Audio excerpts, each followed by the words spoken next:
What's going on, guys? It's Nick here, back with another video. It's Thursday, so time to go over every game this week, talk about the running backs I'd be starting and sitting this week. As you all know, these are my thoughts and projections as of noon on Wednesday. Anything can happen after that, and there will be things that happen, news that comes out, injury concerns that pop up. All that will be reflected in the rankings and projections on my website, thefantasyfootballadvice.com. So let's get things started off with the Thursday night game, Saints at Cardinals. This game has a 44.5 point total, which, by Thursday night football metrics is going to be a shootout, but that's like an average game. Saints 1 point road favorites. For the Saints, pretty easy. Always start Kamara. Don't touch any of the running backs. For the Cardinals, kind of depends on who's healthy. Darrell Williams will be out again. I don't think James Conner's going to play, but I don't believe he's been ruled out yet. So we'll see what happens there. Obviously, just watch the inactives. But again, my guess is that James Conner will sit one more week and then probably return after that.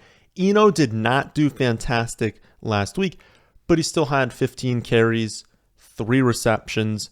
Any running back that's going to get that level of workload, especially in a week that's got multiple teams on bye. We have 4 byes this week. That is running back to production at the very least. And so if Conner is out, I think you're going back to Eno, playing him again this week. If Conner is back, I would think they'd go back to using him as the primary back with Eno on third downs, then mixing in a little bit on maybe early downs that they might also be passing on.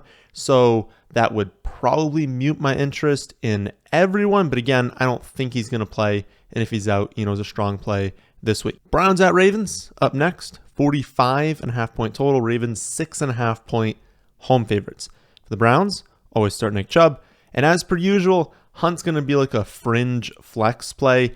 I don't like him as much as 2 weeks ago. Didn't like him very much last week. Definitely did not think, though, that he would only be getting 5 total opportunities. That was definitely the low end of his production. Probably not going to happen again. It was also strange because it wasn't like he went down to like 10 snaps. Like he played pretty much the amount he normally does. It was a trailing game script, so you would think he'd get more work. So I think that was more of a fluke. I wouldn't read too much into that. Basically, it's the same thing as always. He's going to get around 10 to 11 carries, around 2 to 4 targets. He's probably going to get 7 to 9 fantasy points without scoring a touchdown. It's just, does he score a touchdown? This week, that's going to rank him as running back 26 as a general gauge. Not someone you need to play, not someone I'm in love with, but if you have to play that at running back 2, that's fine. There are worse plays at running back 2. For the Ravens, I would probably bench all of the running backs. Yes, we saw Kenyon Drake go off last week, but he only had 10 carries and like 1 target. And it was really because Dobbins wasn't being used after halftime. He had the knee tightened up a little bit for him. The Browns are like a good matchup for running backs and they're home favorites. So it's a good spot, but unless some sort of report comes out that says, hey, we are going to lean on Kenyon Drake or we're going to go back to using Dobbins. Like if something comes out that kind of solidifies the workload, then maybe you could start doing that. But going into the week, neither one of them has enough bankable like volume for us to trust them. You could very easily start either one of them this week and see them get 7 carries for 30 yards. And you're like, well, yeah, that was a little bit dumb playing them. So I don't think you should play them. Again, that could change if we get some sort of news, but right now we haven't gotten that. Falcons at Bengals is up next. Higher total. This is it's a low total year. Just production across the board is down for like every single team. But this week in particular, we have one game with a 50 point total. So this game, even with only a 47.5 point total, is one of the higher total games of the week. Bengals 6 point home favorites. For the Falcons, this is the second most run heavy team behind the Bears. And the Bengals are like a fairly average run defense. And so there's no expectation of them not going run heavy. Falcons are just going to run the ball. They're going to do what they normally do. Unfortunately, That means Algier and Huntley are going to split the workload, making both of them very low-end running back twos. I say, unfortunately here, because it's like the volume is there. The offensive line has been playing great. It's a run-first team. So you would think these guys would be valuable, but they combined for 0 targets. Combined, both of them, in the last 2 weeks combined. So both running backs, trailing 2 weeks, have not gotten a target.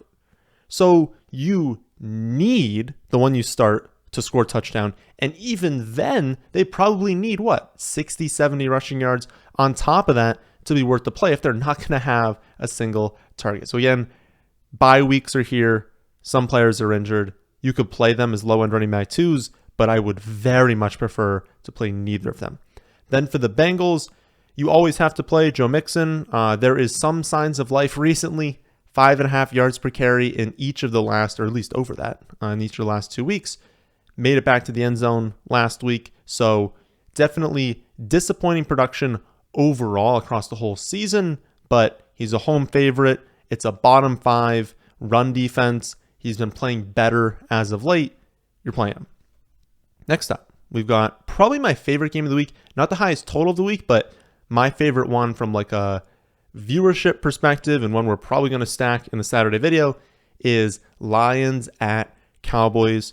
48.5 point total. Cowboys 7-point home favorites. That line has to indicate that bettors are expecting Dak to return. For the Lions, they should be a lot healthier coming off of their bye, and that likely means DeAndre Swift is going to return. Dallas has a very, very strong run defense and just really defense overall. So this isn't a spot where we're like, stack up the Lions because Dallas can't stop anyone. Like Dallas at home with this defense, that's not a good matchup. However, Swift is a must start every single week that he's healthy, and the game environment overall is very, very good. There's close to a 0% chance that Dallas isn't going to move the ball in this game, isn't going to score, and that's going to force the Lions coming off of their bye to be aggressive. And I say coming off the bye because, some teams come off the bye and we don't even care because they're like poorly coached teams with bad players and there's no upside. This is a very well-coached team, a team that knows how to game plan, and a team that has explosive and really, really good playmakers. You're going to want players in this game, and so DeAndre Swift obviously must start. And I would say Jamal Williams, desperation play at running back 2. Most of you probably won't need to use him, but if you are desperate, he's got a good chance of scoring a touchdown. I think I have it projected at like 50 to close to 60% chance of scoring. That's, pretty solid. He's not going to have a ton of targets. He's not going to have probably more than I don't even know what my projection is, but then the low double digits for carries. And so he's going to need that touchdown. But in this game environment, he has a good chance of scoring. And so it's like, if you need it, you've got a few people on bye. Don't think it's the worst play in the world. For the Dallas side, their running backs have not been good this season, but it's a dream spot. You're at home, high total game, great game environment, your favorites, your quarterback's coming back, and the opposing defense ranks 31st in rush defense DVOA, 30th in yards per carry allowed. I think you're starting both Zeke and Pollard this week as running back 2s. Next up, we've got Packers at Commanders, low 41.5 point total. Packers 5.5 point road favorites. Not what you would have expected to start the year, especially if someone were to tell you in August that it would be Packers at Commanders. Commanders quarterback is injured, and their star, or I guess not star wide receiver, but their first round rookie might not play as well. You'd be like, how is it only 5.5 points? That's how bad the Packers have been. It's weird. They're not using Aaron Jones. They're giving him touches, but he's their best skill player. You got to use him more in the receiving game, and they just kind of refuse to do so. But the Packers, they've been bad. It's not like some teams where oh, use your players, please, but they're winning, kind of like the Falcons. It's like, we're telling the Packers, please use your players. You're losing. You're doing poorly. Maybe if you use your best players, you'd be doing better. They've only beaten the Bears, the Bucks that had none of their starting wide receivers active, and then the Patriots in overtime with their third string quarterback. This has not been a good Packers team, and so it's very difficult to have a lot of confidence in their running backs. So I have Aaron Jones ranked 16th. That's a mid to high end running back 2. I think you have to just play him every week. he quite literally has a 40-point ceiling. He's not going to hit that very often. And this year, it seems like the production is going to be very up and down. But I think you just have to play him because of how good he is and how much of a role he should have on the offense. And then Dylan's on running back 27 right now. That could drop a little bit. And I'll tell you this, I have Dylan in 2 leagues. One of those leagues has 2 running backs and then also 2 flex spots, and I have like 3 or 4 players on bye. And I checked and he is still going to be on my bench this week. So not a big fan of Dylan right now.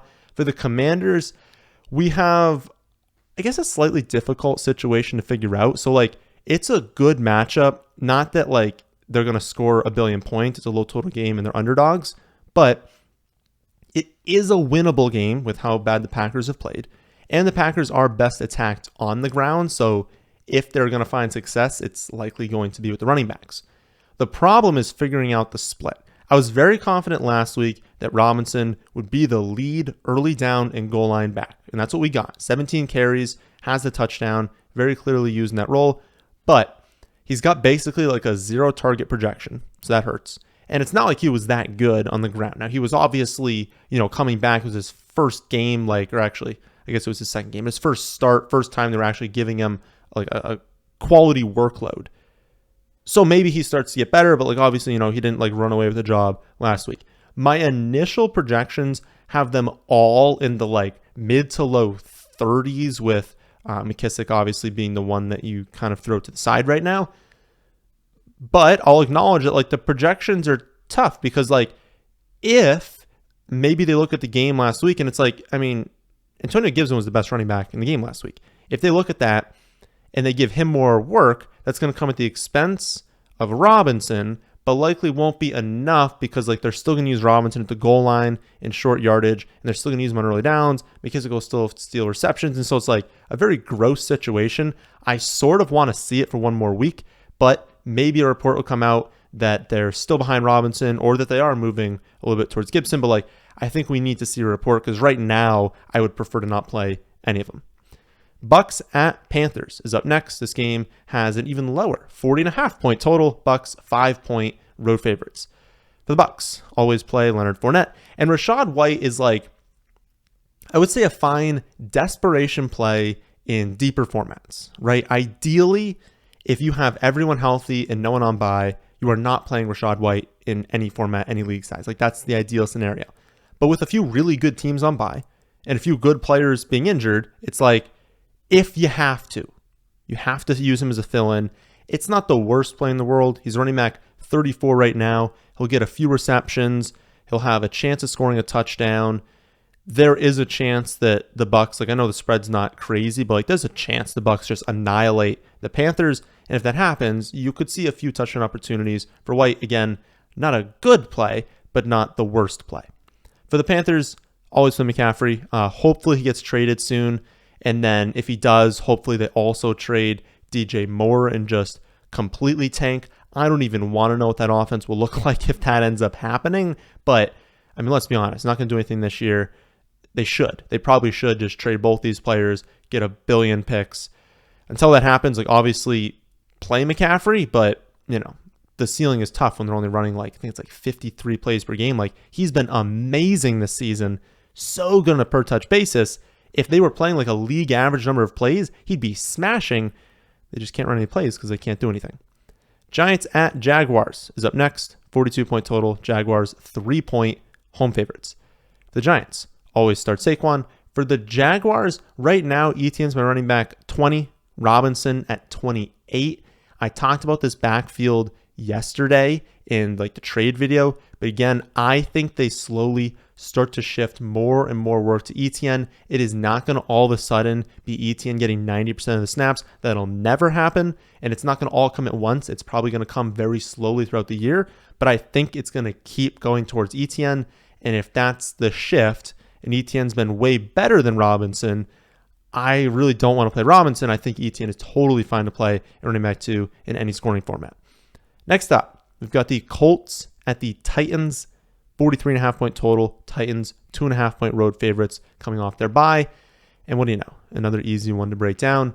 Assuming Jonathan Taylor is back, play him. bench everyone else and then always start Derrick Henry. If Taylor isn't back, it depends on who's active, who's playing between Hines, Deion Jackson. What are the reports about the split between those two? Deion played great, but then he suffers the injury. Hines probably going to return this week. Again, I think Taylor, though, is going to be active, is going to play, in which case don't play any of the other running backs, but I suppose it depends, and I'll adjust the rankings.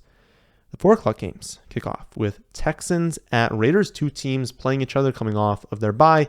45.5 point total, Raiders 7-point home favorites. The Texans, Dameon Pierce has now over 76% of the Texans' total team carries, including 13 of 14 inside the red zone, all 5 inside the 5-yard line. He's also up to a 9% target share on the season, way higher than a lot of people were projecting. And he's a rookie coming off of his bye week. Like, he's a must start as a running back 1. Any running back could bust, but the volume projection for him is really, really solid. Then for the Raiders, Jacobs has been incredible this season. He now has 80% of the team's backfield carries, actually just like total team carries, and a 10% target share. He's been awesome. Just like Pierce, he is a must play this week. Jets at Broncos is up next. This game is tied with, of course, the Monday night game, has the lowest total games of the week, only 39.5 points. Broncos 1.5 point home favorites, which means if this game were to be played at a neutral field, so not home for the Jets or Broncos, just a neutral setting, that the Jets would be favorites in that game because it's only 1.5. Home is usually worth about 3, and especially Denver is usually worth, on the higher end of 3. So that is crazy that the Jets effectively are being graded out as the better team this week. Wow. For the Jets, Breece Hall has already proven to be one of the best running backs in the NFL. He's going to be, probably a top 5 to 7 running back rest of season. I think I have him 5th in the rest of season rankings. Must start in any matchup. For the Broncos, we've got a gross 3-man committee, which actually became a 2-man committee in the second half last week. Unfortunately, Latavius could not score a touchdown. We hit on his rushing over, but the touchdown did not come. And, that's kind of what I was thinking when I posted the bet was like, Melvin Gordon could get benched in that game. And I honestly think that, it sounds weird, but I think Latavius is the better running back. And at the very least, I think there's a chance they use him just because Gordon's had all these fumbling issues and he hasn't been all that good anyways. And so if it's even close, Latavius has 2 career fumbles and over 1,500 career touches. They know, and he stays incredibly healthy. So he's a running back that's very durable, that's not going to fumble, and who's been playing better than Gordon.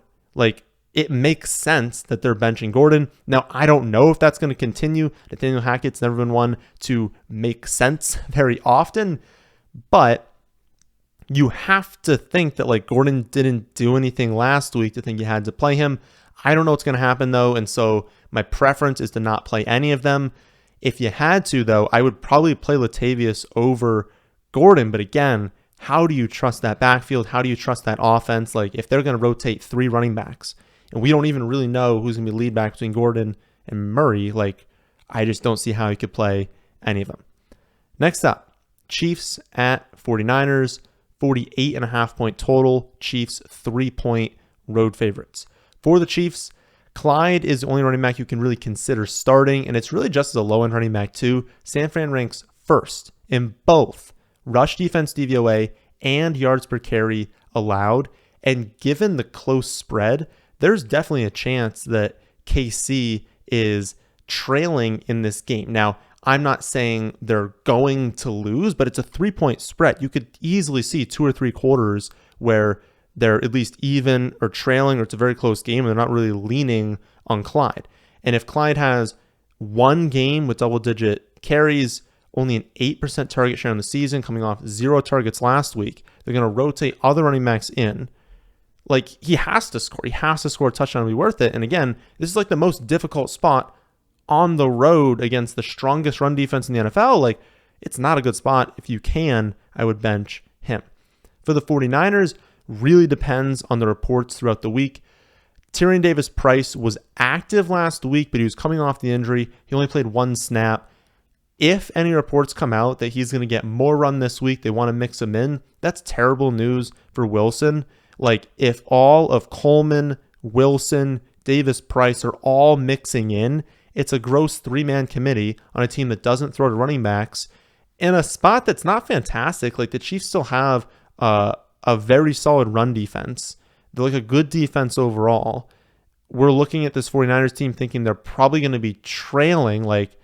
I'll reserve my final judgment for if that, like, any of those reports come out on Davis Price. But if there's anything that indicates he's going to get more of a workload, we saw the floor last week for Wilson in a game where they're not winning. And that last week was against, a beautiful matchup. They were favorites. They were playing an awful run defense. It's a more difficult run defense this week. They're not favorites. Like, Wilson's another player. Like, if he doesn't score, you're not going to be pleased with the production. I prefer to bench him. The final 4 o'clock game is going to be one of the better matchups of the week. Not a super close spread, but hey, it's the only game over a 50-point total. I believe it's a 51 or 51.5, depends on where you're looking. Chargers 6.5-point home favorites right now. For the Seahawks, always start Kenneth Walker, especially against a struggling Chargers run defense. They are best attacked on the ground. Seattle wants to use their explosive rookie. He looked phenomenal last week. You're absolutely playing Kenneth Walker this week. For the Chargers, always start Austin Eckler, especially against a struggling Seahawks defense that is best attacked however you please. They can't stop anything. You want to throw to the running backs. You want to give it to them. You want to throw to wide receivers, tight ends. Who cares?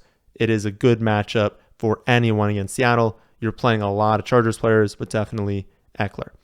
The Sunday night game is going to be Steelers at Dolphins, 44.5-point total. Dolphins 7-point home favorites. For the Steelers, it's really just Najee or bust. He finally scored again last week, but even with the touchdown, he only scored 13 full PPR points. Now, he did play 69% of the offensive snaps. He did out-touch Warren 16-2. So it could be much worse. They could actually be mixing Warren in for like 4, 5, 6 touches every single week, and that would crater Najee's value. And that could still come. So if you have an opportunity to sell him right now, definitely take it. But right now, I think you're still playing him as running back 2. That's where he's grading out, even with, the offense being bad, being road underdogs, the target share not being there, like taking all that into account. Still with the buys this week, with the other players that aren't that great, he's still low end running back 2. And I still want to stash Jaylen Warren because I think right now he's honestly better than Najee. And if he ever gets the opportunity, he'll be good. For the Dolphins, Mostert continues to operate as their lead back, getting between like 60 and 70% of the snaps every week, around that like 15 to 18 opportunities every week.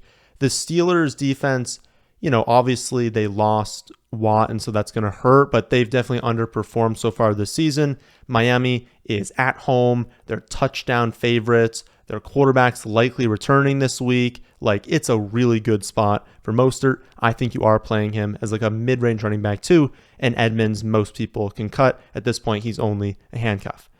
The Monday night game is going to be Bears at Patriots, low 39.5-point total. Patriots 8-point home favorites, meaning the Bears are projected to score less than 16 points. It is a very bad spot for the Bears. However, they are apparently going with a hot hand approach, which is honestly like the worst for fantasy, but it's at least good for us because we've been on Khalil Herbert, and it's a good thing for the backup, right? If you have the starter, you hate that news because it means there's a chance they're not the starter in the future. If you have the backup, worst case, they remain the backup. Best case, they become the starter. So I stand by my take. I think Herbert is a better running back than Montgomery. I think there's a chance down the line he's a starting running back. He's the one I want to trade for. But this week, it's a brutal matchup in New England. Big time road underdogs. It's just not a good spot. I would prefer to bench both of them, especially because we just don't know exactly what they're going to do with the backfield. But again, hopefully, honestly, it's like a 50-50 split, but that neither of them do all that great, and you can just trade for Herbert next week. Now, I think you should be trading for him now, but again, the hope is there's some sort of indication it's like they are actually going to give him a workload, and he does bad in this bad spot, but we trade for him next week. Then for the Patriots, I'm expecting Damian Harris to be out another week. And if he is inactive, then Stevenson is yet again a top 5 running back play this week.